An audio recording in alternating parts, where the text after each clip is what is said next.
Assalamu alaikum warahmatullahi wabarakatuh. Leo niko sehemu ya upande wa Masjid Jamia. Hapa ni sehemu ya kwa Ustadh Naibu Kadhi ambao ni Yusuf Athman Shosi ambao ni Zamzama kwa jina maarufu.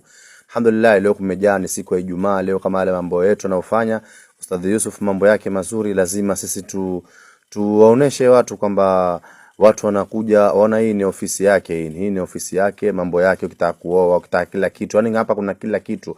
Office of Muslim marriage, yani kila kitu yani iko hapa. Mashaallah, alhamdulillah. Watu wamejazana sana hapa ndani. Alhamdulillah, nafikiri mnaona watu wako nje wanasubiri. Na hapa ndo ndani jamaa anaanza kupanga vitu hapa. Nimekuja na Ustadh Yusuf hapa na una wenzake hapa, kina Sheikh Ali Koplo, kina Obama, kina nani, wote wanaendelea kuweka vitu hapa. Nafikiri mnaona kazi inavyoendelea. Na hapa alhamdulillah vitu vimekamilika kuweka. Kuna unga ngano wa taifa, kuna unga sima wa dola, na kuna maziwa hapa. Na hizi ndio vitu ambavyo tutakazitolewa sadaka, na hii ni sadaka. Nafikiri mnamsikia mwenyewe akizungumza jamaa. Siku ambao utakakutolewa roho, basi utakuja kusema lau nipawe dakika angalau nikatoe sadaka. Sasa hii ni nafasi yetu, tuko hai, tutoe sadaka jamani, tutoe, ni sadaka, na hii ndio nafasi yetu. Ukiona nafasi kutoka na watu ambao wanataka msaada wingi sana, kila mmoja usikie. Mkiwa matajiri wenyewe anakuambia hali ni ngumu, je, wale ambao hawajiwezi wasemeje? Wallahi kuna watu wana shida sana, na siku ya Ijumaa ndo watu wanazunguka wakitembea, kwa sababu wanajua ndo siku ya Idi ya waumini, ndo wanatembea wakizunguka kiomba, wanajua wao ndo Idi ya waumini. Kwa hivyo katika Idi ya waumini basi na wao wanafanikiwa kupata kile walichopata. Lakini alhamdulillah, mzee wetu ambao ni Sheikh Athman Shosi ama Ustadh Zamzama, nafikiri hapa unaona anawatilia dua wale waliotoa hapa. Kuna mama aliotoa ambaye aitwa Aisha, miaka 25. Kuna Shabiri ambaye ametoa unga wa dola hapa, nafikiri mnaona anawatilia dua wale watu.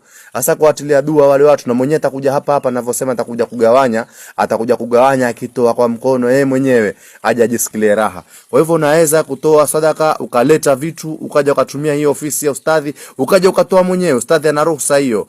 Usimpe pesa, waweza kuja ukaleta vitu na ukatoa mwenyewe. Na hapa anatiliwa dua wale waliotoa, sisi tunaosaidia hapa na tukatiliwa dua sisi pia tungambo tumetoa. Maana yake ukimsupport aliotoa na wewe pia umetoa yani. Kwa hivyo na sisi nayo ukisambaza hii na wewe toka nawe pia umetoa. Kwa hivyo wasambazie wale ambao madona tu ambao wanaweza kutoa, basi inshallah. Hapa Ustadh Yusuf anasema kuna namba ya simu hapa, mkitaka mwaweza kutuma kwa M-Pesa, mwaweza kumpigia simu kuwasiliana naye. Hapa kuna namba hii hapa ya M-Pesa hapa. Hii ni namba ya M-Pesa ambayo ni namba yake ya kazi, lakini bado anatumia Yusuf Shosi na kuja hivi. Yusuf Athman Shosi lakini kuja Yusuf Shosi. Kwa hivyo unaweza kumpigia simu kupitia hii namba. Basi ustadhi, ukitaka namba Airtel ambayo ni ya WhatsApp, utamwambia basi ustadhi nataka basi hapa ndo anatoa namba Airtel. Ukitaka namba Airtel utamfuata, umwambie, umpige simu na Safaricom, umwambie bwana ustadhi nipe namba yako Airtel, nitakuzungumza naye kupitia WhatsApp. Unaweza kupitia WhatsApp, na kwa sababu pengine uko mbali